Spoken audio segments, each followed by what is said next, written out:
Across the area, but a nice little surprise today. See even more of these little pop-ups. You can see live from Centerville. We're tracking some of that rain in your First Alert weather.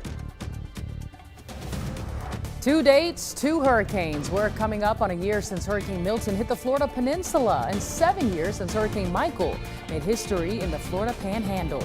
We're taking a look back at both storms and their impacts. And an influential weather phenomenon has returned. What it means for our winter weather this winter. Live on your side. First Alert Weather Extra starts right now. Right now, Tania, we are tracking a little bit of rain, and it's so awesome, Tania. You see where all the red is on the map? Well, that's where we have a little bit of wet weather. And that's where we need it. Yeah, that's where we need it. Yeah, and can you tell, too, it's starting to cool off again this evening? Oh, yeah, absolutely. Yeah. The early mornings, late evenings, they feel great. Even cooler weather on the way, I heard, Wes. Yeah, that's the thing. This is where all the dads out there are probably saying hands off the thermostat, right? Because we got the cool mornings, we got the warm afternoons. As we go to the drought monitor, you can see over into West Alabama, we're seeing extreme drought conditions. Now, this was the updated monitor from today, and that has expanded, and no rain expected over the next 10 days after today. So this will likely build even into parts of central and east Alabama perhaps over the coming days. But this is where we're getting a little bit of pop-up shower activity. You know, yesterday we kept mentioning, well, we'll keep a small 10% chance of rain in the forecast. Well, that is because of some of the rain. I want to jump back over to radar here coming up, but just quickly show you this. This is across the northeastern part of the country, and I know it was hot this afternoon. Well, these are freeze warnings from Virginia all the way to Maine, so the season is certainly changing. There is a big storm system that's going to ramp up along the East Coast over the next couple days, and that's going to help to pull in some of that cooler air from the north. But at the moment, as we go to First Alert AccuTrack, Tuscaloosa, we are winning out right now. We got some more rain that's happening, but I know if you're in Northport and in Lake Tuscaloosa, you're saying, you know, send us a little bit of this in the northern part of town. But Englewood, back in towards Duncanville, these have been slow movers, so that's the one good thing. We've just seen slow moving little pop-ups there moving to the south. Centerville, we've had a little bit of rain. A lot of this crossing Highway 82 out here between Centerville, Brent, and Eolan, and that's tracking south. Hopefully it holds together and reaches places down into Perry County. And as we go even further south of Tuscaloosa, we get into Hale County. Here's Havana Junction right here. Moundville's at the top of the screen. So we got Moundville, Havana, there's Harper Hill. So this is right there around 5 Mile Creek area and pushing in the direction of Evansville, Wedgeworth. So if that holds together, might actually get a bolt of lightning, a rumble of thunder. Need to watch some of these cells. But there's a little cluster right in here where we have some pop-ups, and then also far northeast. You can see around Center and into parts of Cherokee County we're seeing some pop-ups. But over the next couple of hours, this will gradually fade away once we lose the heating of the day. It's already cooling off quite a bit. We're down to 70 at Coleman. Even Center showing 68 degrees at this time. But tracking isolated showers, chilly mornings ahead, and yes, we have another dry stretch, and I mean we're talking the next 10 days, not a drop of rain showing up. Hopefully we'll have some better news. We're watching those systems in the tropics. I mentioned that one system that's going to move along the east coast, Tania, and it looks like that is going to mostly stay north of us, but it may help to pull in some of those cooler temperatures. Yeah, Wes, this is what we're following right here. You can see right along the east coast near South Carolina, lots of heavy rain and thunderstorms. But as this system shifts up further north along the east coast, some of that wet weather not really moving into our area, but those clouds, yeah, and some of that cooler air more specifically. We're also tracking our only named storm right now, Tropical Storm Jerry, that's out in the Atlantic. This could strengthen into a Category 1 storm as it moves north of the Atlantic, but staying very far away from the east coast, which we are glad about. Right now it's got maximum sustained winds at 65 miles per hour. And then we have a storm further north central Atlantic that has a medium chance of development. This is super far away from us here at home. Not seeing impacts from this. It's a disturbance that we're watching that could see some additional development and organization, but I don't think it's going to do a whole lot as it's going to encounter an area that won't favor its development. Well, that's a look at the tropics. We'll continue to keep you updated, but we'll be right back here for more First Alert Weather Extra after the break.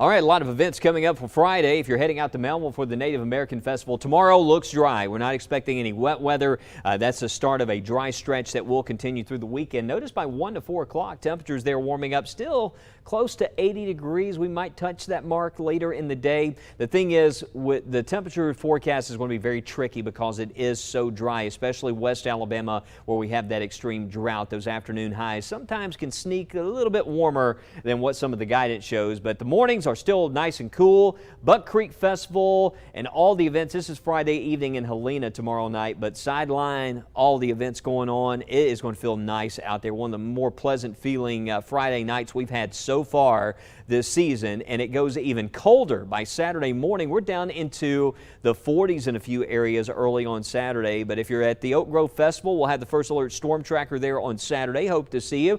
Looks like we're going to have lots of sunshine, and those temperatures there rising into the mid-70s by midday and into the early afternoon. Tania?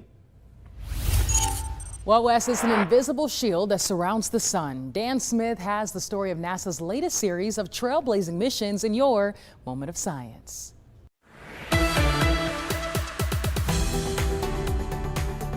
3, 2, 1. Engines full power. And liftoff. Go Falcon, go IMAP, go SWIFO L1, and go Caruthers. September 24th, 2025. It's a 3-for-1 deal as NASA's latest missions head for the stars, or at least our closest one. We have the IMAP mission, or the Interstellar Mapping and Acceleration Probe.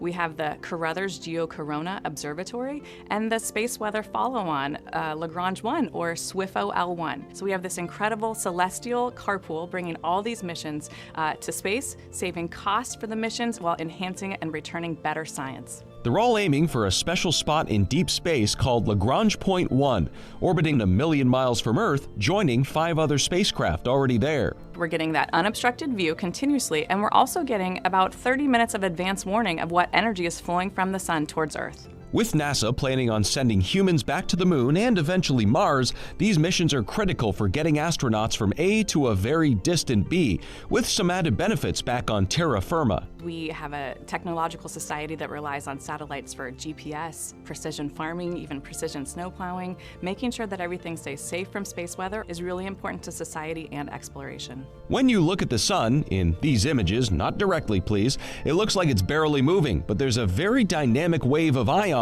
pushing out and protecting the solar system with that heliosphere. The energy from a big burst of solar wind causes auroras here at home, but also puts astronauts and their tech at risk, and that's where these missions come in.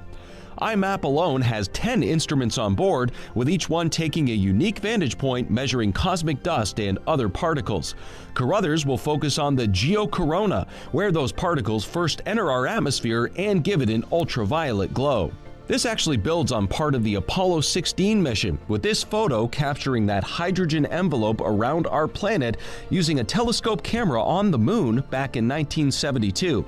The third mission will allow for 24/7 observations to give us as much of a heads up as possible for that solar bombardment. NOAA will be able to understand the timing of space weather events, or when energy is flowing out in eruptions from the sun, as well as the severity of these space weather events or storms.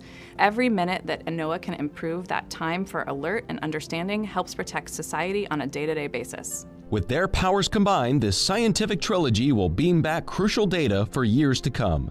For this week's Moment of Science, I'm Dan Smith. Explore the wonders of weather with Weather in the Classroom. Scan the QR code now to help your kids soar to new heights with Soar with 6.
Now for an update to a story we first told you about earlier this week. King tides. People along the southeast coast from Florida to the Carolinas are feeling the effects. Katie Byrne is in Charleston, South Carolina with a look at how it's affecting that historic city. Coastal cities like Charleston are especially vulnerable to king tides because they sit so close to sea level. And residents say they've noticed the water here looking higher and murkier than usual. The water level here is really high up. It's not normally like that, and there's been flooding. Not on Kennedy Street. It's pretty calm, but the streets around it, there's a lot of flooding. Normally with like any rain, there's flooding around here. Just not where we live. It seems like there's like a current moving along the Battery, which I've never seen before. The high tides and showers already prompted some road closures in the city. I noticed minor flooding and ponding in low-lying areas, the usual hot spots locals know well. Residents say they're so used to flooding that blockades stay on street corners in anticipation of it. It's been really gloomy for the past couple days. We had a storm roll through last week, and then of all this weather, kind of a low pressure system, so it's been kind of rough out here. You got to expect it when you live here in Charleston. There's a lot of since we're under sea level, there's a lot of areas that just flood all the time, even if it's not storming. So there are a couple streets closed off. I noticed towards Lockwood, that's typically an area that floods, as well as some areas off of King Street. With flooding a regular occurrence, construction is underway along the Battery seawall for a multi-million-dollar project that started in 2019. The goal to protect this city from flooding by raising and reinforcing this wall several feet higher. In Charleston, South Carolina, Katie Byrne, Fox Weather. The National Oceanic and Atmospheric Administration says La Nina is here. It's a natural climate pattern marked by cooler than average water temperatures in the equatorial Pacific, which cause changes in upper atmospheric patterns. This season, La Nina conditions are expected through at least February, but this La Nina is relatively weak, so other atmospheric factors can compete for influence on weather, making the forecast less clear. Usually, a La Nina winter makes the southern half of the U.S. drier than average. Well, today marks 1 year since Hurricane Milton slammed into Florida. The Category 3 storm had winds of 115 miles per hour when it made landfall near Siesta Key. Milton ripped the roof off Tropicana Field, home of Major League Baseball's Tampa Bay Rays. This is video of what it looked like right after the storm. Just terrible. There was also a huge tornado outbreak across the central and southern Florida peninsula. 3 EF3 tornadoes touched down due to the hurricane. 125 tornado warnings were issued by the National Weather Service offices, the second most on record for a state in a single event. Only the 2011 tornado outbreak here in Alabama had more warnings issued in a single day. Well, tomorrow marks 7 years since Hurricane Michael slammed into northwest Florida near Panama City. The storm was just the 4th Category 5 hurricane to ever hit the mainland U.S. The others, the Labor Day hurricane of 1935, which devastated the Florida Keys, Hurricane Camille in 1969, which hit Mississippi, and Hurricane Andrew in 1992, which demolished parts of South Florida. The storm did more than $30 billion worth of damage. There are still parts of Bay County where the eye made landfall that still haven't recovered. Tyndall Air Force Base, which went through Michael's eye, had to be almost entirely rebuilt at a cost of more than $6 billion. Well, months after a fire tore through the Pacific Palisades neighborhood of Los Angeles, federal authorities say they now have a suspect. As Matt Finn tells us, technology like cell phone towers and ChatGPT logs help catch the person they say is responsible for so much destruction. A 29-year-old man now facing federal charges in connection with a deadly January wildfire that became the most destructive in Los Angeles history. Investigators determined that the Palisades fire reported on January 7th was caused by an intentionally set fire. Federal officials allege Jonathan Rinderknecht lit a fire after completing a ride as an Uber driver on New Year's Day. A week later, the feds say that fire reignited during high winds and became the Palisades fire that killed 12 people and destroyed more than 6,000 buildings. It took the defendant several tries to contact 911 to report the fire. He fled the scene in his car, but turned around after passing fire engines driving in the opposite direction. The 29-year-old was arrested Tuesday in Florida and made his initial appearance in court this afternoon. Investigators say they have a mountain of evidence, including a ChatGPT prompt, which appears to show a dystopian city being burnt down, as well as cell phone data. Geolocation data for the 911 calls showed that he was standing above the fire in a clearing merely 30 feet from the blaze. Months later, many lots in the Pacific Palisades remain empty. Officials say they hope this arrest brings some closure. We know this arrest cannot erase the pain or grief or losses endured, but we hope it is a step forward. It is proof that justice will not be forgotten. The suspect has been charged with one count of arson, but legal experts say that he could be faced with many more serious charges, considering 12 people died here. In the Pacific Palisades, Matt Finn, Fox News.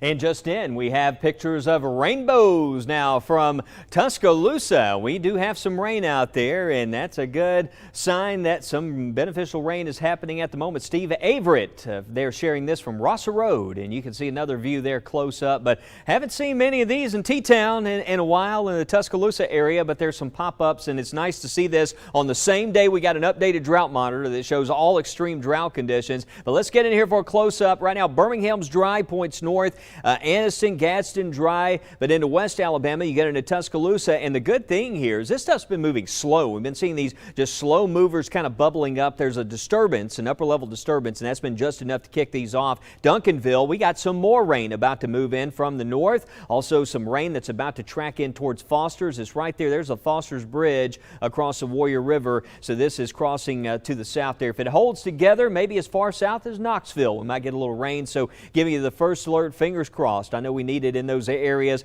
but here's a look at Tuscaloosa, East Tuscaloosa County, where we're seeing the rain around Hargrove Road still. There's Clements Road. It looks like the most of this is south of the interstate, so folks are catching a break as far as driving conditions there along Interstate 20 between Vance and Tuscaloosa. Let's get further south down into Hale County, and we do have some heavy rain. You can see those purples showing up, so that's a nice pocket of heavy rain that's happening now crossing. This is Highway 69 here. Greensboro's at the bottom of the screen, so yeah, it looks like most of this is tracking just north of us here in Greensboro. May end up crossing around Highway 14 over towards Wedgeworth in that general direction. But Pine Grove and southern Cherokee County, we're going from one end of the state to the other. I'm taking you to the northeast corner of the state because, interestingly, that's where the other pop-ups are happening. But you can see to the south of Weiss Lake, back in here towards Rock Run, and also you get into Ball Flat. There's Maple Grove, Leesburg, Center, Blue Pond. Just keep a watch out. Might be a little pop-up in some of those areas. That's where we're seeing some development. But later tonight, by 10 o'clock, you can see it's gone. This wet weather is going to dissipate later on tonight. And then another big drop in temperatures. I know it's still warmed up a bit out there today, but the overnight lows down into the 50s to start the day. As cool as 53 at Coleman Center. A little bit of a chill in the air. Certainly tomorrow morning, winds out of the east at 5 to 10. As we take it into Friday around 3 o'clock, temperatures in the 70s. Nice warm up there later on in the day. And it looks like we will have sunshine coming back, but tomorrow night's going to be perfect. A nice fall crisp evening coming up for Friday night. And look at Saturday morning. We'll start it out. We'll have a few upper 40s on the map early Saturday morning to the north and northeast. You can see right in there. Nice drop in those temperatures. Hoover around 53 there early on Saturday. Tuscaloosa around 54 degrees. But that muggy meter, it is certainly trending crisper over the next several days. And with the ground being so dry, that is going to impact the temperatures at night. We'll still see those cool mornings, although one of the next big things, the afternoon heat levels, once we get into next week, those levels will start to ramp up again. But this is that time of the year where it seems like, I mentioned this earlier, Alabama weather just can't make up its mind because we'll have the chilly mornings, but the afternoons, it's still short sleeve weather. Some data actually shows around Wednesday, maybe parts of West Alabama, we could see a few upper 80s back on the map. But the other side of this is as we heat up next week, there's still a front out there in the 19th time frame that's going to bring another drop in temperatures. So we want to talk to Tania right now and go beyond the 10-day forecast. And Tania,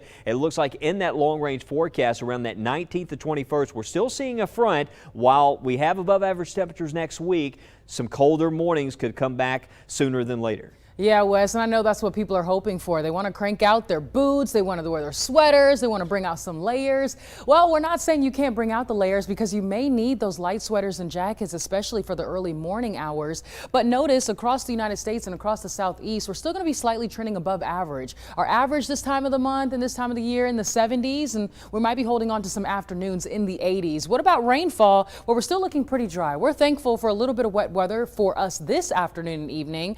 But as we look ahead, we're still going to be holding on to those below average rain chances across the Southeast and across Central Alabama as we look at that 8 to 14 day temperature outlook, October 17th through October the 23rd. Well, that's that Beyond the 7-Day update. We'll keep you up to date, well informed as well. Don't go anywhere. We have some of your viewer pictures right here on First the Weather Extra after the break. You're watching WBRC 6 News, Alabama Broadcasters Association's Station of the Year.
All right, we're seeing that word fall pop up everywhere, right? Yeah, fall festivals. Yeah. And fall spice. temperatures, how about that? Yeah. So yeah, next few mornings, it's going to feel nice out there, Tania, but the afternoons still hot. Yeah, absolutely. Take a look at the 10-day forecast. I mean, you could see warming back up to the 80s. We could see some 80s on the forecast for Saturday afternoon too. Turning upper 70s, maybe a few low 80s. West Alabama certainly, where it's so dry. Yeah, could see a few of those, but the nights will improve if you can hold off until later for those outdoor activities. But it looks dry through next week. But with the dry conditions, it's made for some nice sky watching weather. Listen, I'm going to try this again, Tania, because I promise you've seen The Nightmare Before Christmas. Is that the harvest moon or is it Jack Skellington?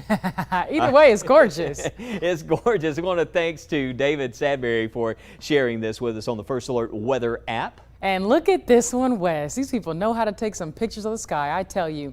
Harvest supermoon over Hayden. Thanks to Donna Wells for sending that one in to us. Just gorgeous. I know. Yeah. See, now you're going to see me go. I got to go find a new iPhone now, right? Literally. This is a look at the moon over Weiss Lake in Leesburg. Weiss Lake, just absolutely gorgeous. And we want to thank Jonah Ransom for sending this in. And again, that's one click away on the weather app. You can share those. Oh, yeah. And how about this one? Look at a partly cloudy afternoon in Sylacauga. Thanks to Tony White for sending that one in to us. All right, getting ready for that big fall festival too in Oak Grove coming up, and who doesn't love a great sunset, right? I mean, this is how the Gulf says goodnight. This is from the world's most beautiful beaches, Panama City Beach, and we want to thank Kaylee Doucette for sending this to us. And lovely views out there. And how about our very own First Alert Sky Vision camera here on Red Mountain? A nice evening. We'll see you tonight at 9.